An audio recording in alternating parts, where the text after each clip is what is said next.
ದಕ್ಷಿಣ ಕನ್ನಡ ಜಿಲ್ಲಾ ವಿಧಾನ ಪರಿಷತ್ ಚುನಾವಣಾ ಕಣ ಕಾವೇರುತ್ತಿದೆ. ಪ್ರಮುಖ ಪಕ್ಷಗಳಿಗೆ ಟಕ್ಕರ್ ನೀಡಲು ಸಹಕಾರಿ ಧುರೀಣ ಕಣಕ್ಕಿಳಿಯಲು ಮಾಸ್ಟರ್ ಪ್ಲಾನ್ ಹಾಕಿಕೊಂಡಿದ್ದಾರೆ.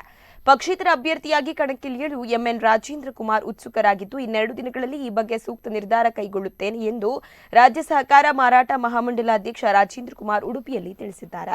2-3 ದಿನಗಳಲ್ಲಿ ಚುನಾವಣೆಗೆ ನಿಲ್ಲುವ ಬಗ್ಗೆ ತೀರ್ಮಾನ ಮಾಡುತ್ತೇನೆ. ಸ್ವತಂತ್ರ ಅಭ್ಯರ್ಥಿಯಾಗಿ ಸ್ಪರ್ಧಿಸುತ್ತೇನೆ. ಸೋಲು ಗೆಲುವು ಮುಖ್ಯವಲ್ಲ. ಯಾವುದೇ ಕಾರಣಕ್ಕೂ ಪಕ್ಷದಿಂದ ಸ್ಪರ್ಧಿಸುವುದಿಲ್ಲ. ನವೆಂಬರ್ 17ರಂದು ನನ್ನ ತೀರ್ಮಾನ ಪ್ರಕಟಿಸುತ್ತೇನೆ. ಸಾಧ್ಯವಾದರೆ ಅದೇ ದಿನ ನಾಮಪತ್ರ ಸಲ್ಲಿಸುತ್ತೇನೆ ಎಂದಿದ್ದಾರೆ. ಪಕ್ಷದ ಬೆಂಬಲ ಇದ್ರೆ ಗೆಲ್ಲುವ ಅವಕಾಶ ತುಂಬಾ ಇದೆ ಅಲ್ಲ. ಪಕ್ಷದ ಅವ್ರು ಕರೆದ್ರೆ ಹೋಗ್ಬೇಕು ಹೇಳಿ ನನ್ನ ಇಷ್ಟ. ಅದು ನಾನು ಹೇಳಿದಲ್ಲ, ನಾನು ಪಕ್ಷದಿಂದ ಸ್ಪರ್ಧೆ ಮಾಡೋದಿಲ್ಲ. ಈ ಮೊದಲು ನೀವು ಕಾಂಗ್ರೆಸ್ ಅಲ್ಲಿ ಜಾಸ್ತಿ ಗುರುತಿಸಿಕೊಂಡಿದ್ದೀರಿ. ಮೊದಲು ಇತ್ತು, ಈಗ ಎಲ್ಲಿಯಾದ್ರೂ ನೋಡಿದ್ರೆ ನೀವು ನನ್ನನ್ನು? ಅಂದ್ರೆ ಈಗ ಬಿಜೆಪಿ ಯಾವ ಪಕ್ಷದಲ್ಲಿ ನೋಡಲಿಲ್ಲ ನೀವು?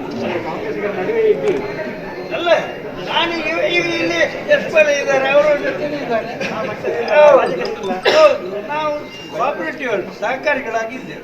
ಒತ್ತಡ ಎಲ್ಲಿಂದ, ಯಾರಿಂದ? ಅಂದ್ರೆ ಎಲ್ಲ ನಿಮ್ಮ ನವೋದಯ ಮೆಂಬರ್ಗಳಿದ್ದಾರೆ, ಸಹಕಾರಿಗಳು ಇದ್ದಾರೆ, ಎಲ್ಲರೂ ಇಷ್ಟ ನೋಡಿ. ಕೋಆಪರೇಟಿವ್ನಲ್ಲಿ ಇದ್ದವರು, ಸಹಕಾರ ಕ್ಷೇತ್ರದಲ್ಲಿ ಇದ್ದವರು 50% ಪಂಚಾಯತ್ನಲ್ಲಿ ಇದ್ದಾರೆ ಮೆಂಬರ್ಗಳು. ನಮ್ಮ ಮಹಿಳೆಯರು ಒಂದು 25-30% ನಮ್ಮವರಿದ್ದಾರೆ.